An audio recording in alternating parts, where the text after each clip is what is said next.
Hey, this is Keith from Save the Rust, and today we're going to continue on the 1942 Harley WLC. Stay tuned and follow along. We're going to start out by removing the kicker pedal and taking everything that's chrome and replacing it with Parkerized parts. So I started taking this all apart and then realized I don't have these size of nuts or lock washers Parkerized, so unfortunately we'll have to put it back together with the chrome nuts, but I'll put it on my list of Parkerized bolts that I have to replace. There are various pedals for military bikes in World War II. This was one style. There's another style that it's just a single center pin, larger diameter than this. One piece. There's nothing else to it. And I'm not sure if they actually had the rubber pedals on any of the Harley military pieces. So you have your cover, then you have your center pin. You can see how these are all set up together. One of the things when you put these back together, definitely use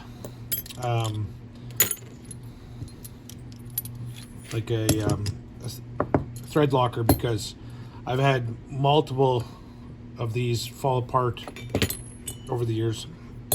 So you can see the diameter, how thick they are. This is the center cover, so very thin. Square shaft, so that just goes back in there. So we'll take that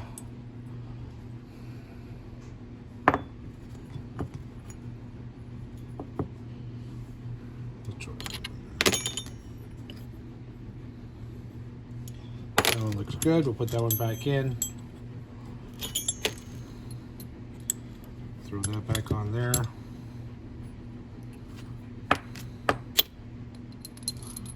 that one back on there.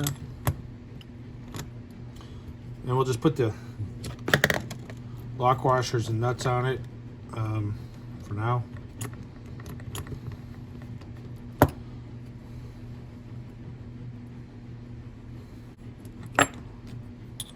Centerpiece, and you can see how this goes over top of there, so it kind of locks into place, holds it.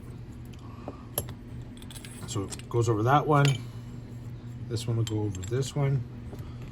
Get all three pieces together. Then we have the new cover, all Parkerized. So we should put those nuts on, but whatever. So I'm going to find some thread locker, and then we'll put it on the center piece so that even though it's got a lock washer on, it doesn't come loose. I'll put some blue Loctite on there so you can get it off if you had to or needed to. And we'll take that cover and throw it on.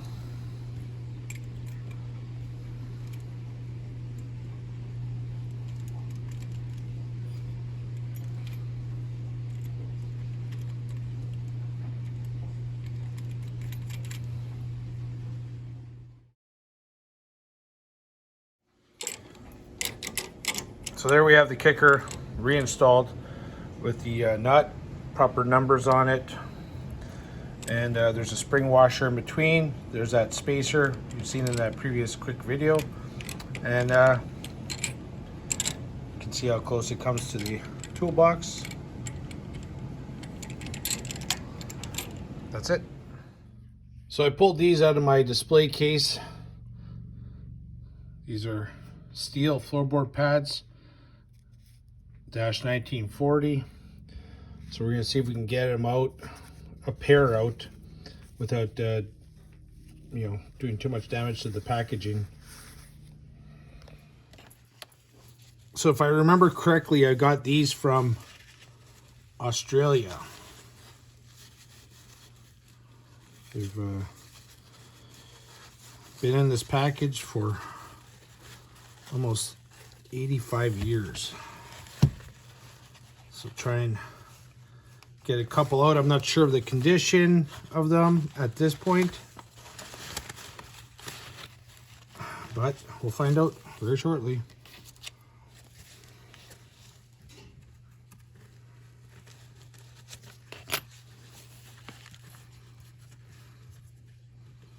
I believe these were supposed to be Parkerized, so they could be in really nice shape, but from the appearance of the packaging, they might have been subjected to some, you know, bad storage, let's put it that way.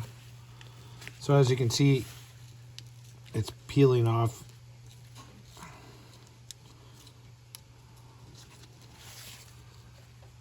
This Cosmoline is just incredible stuff, how it saves these parts for so many years. So let's take a look what 85-year-old World War II Harley parts look like in 2024.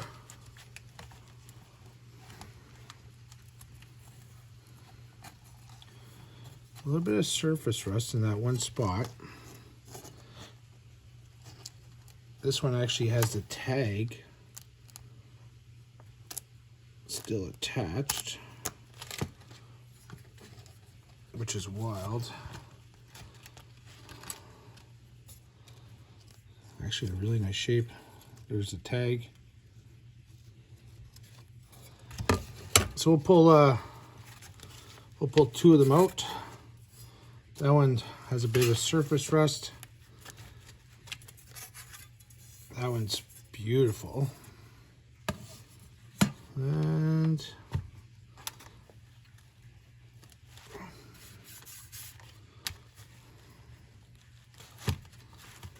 let's see.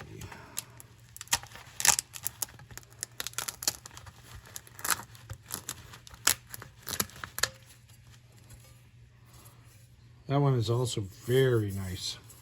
So we'll use these two.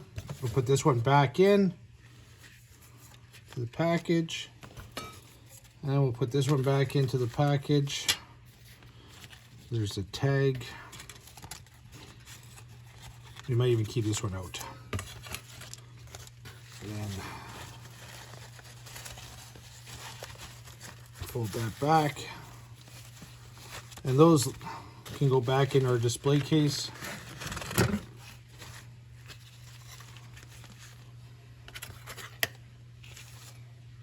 Beautiful parts.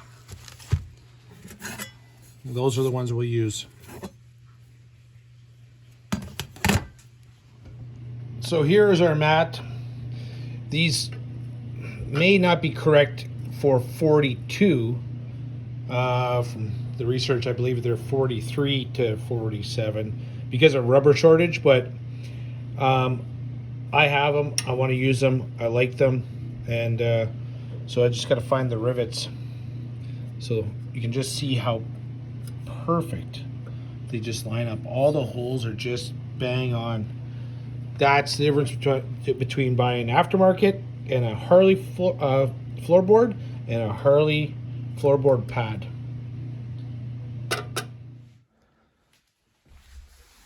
And the extra two floorboards are back in the cabinet with a bunch of other new old stock parts awaiting future restoration. So putting together a fuel filter for the 1942 Harley, and just figured I'd show you some differences. So this is 42 to 49. It's got this style of end. This is 50 to 65. You can see the difference. So the rest of the body looks quite the same, but the inlet for the fuel line is different. So this is the 42 to 49 style. And this is the bottom part. You can see we've already installed the cork. This is a filter. So where the fuel comes in, it'll have to go through this filter before it actually goes into the carburetor. So there's a second filter, a smaller one, that goes on the inside of the filter. It goes against that flat piece, and then you insert the bottom and screw it on. And that's the fuel filter. Same as this 50 to 65, same idea. Fuel filter, there's a gasket here. There's another one underneath. This one's a new one. CAD plated. This one's Parkerized. And this is an earlier base. I think this is pre-41 or pre-38 because it was knurled at one point. It had cross hatches all the way around. So this base is earlier. Hope you find that interesting. So here's the fuel filter. We've all gone through. And squeeze it back here. I have to rotate the float bowl. But this is where this is going to sit. And then there's a fuel line that comes off here and goes to your tank. So we'll tighten that up. I'll probably use some kind of gas resistant solvent tape to seal it, or sealant.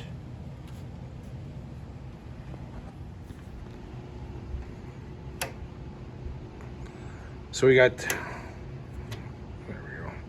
We're gonna replace this switch because it doesn't work as right, and it shouldn't be chromed. So we got lights. And when I start playing around with the back setup here, since this is the first time I've ever used an original 42 Canadian tail light, if you notice on this one, it extrudes out and it should have a spring on it. And then this one, someone's ground it down. This might not even be correct Harley. And one of the problems I'm having is when I put it into the fixture here, and then this goes on to, and you screw it in and it tightens up. The problem is it's not actually contacting the bulbs. And so as much as I wanted to start doing wiring, some of the stuff I'm gonna have to do is find new ends of these with the spring loaded, because there's just no tension on the bulb. The bulb kind of bounces around inside here. So yeah, so we got to find some new ones. Small setback. We'll see if we can find out where we get these, but wiring's put on hold to the next episode. Stay tuned.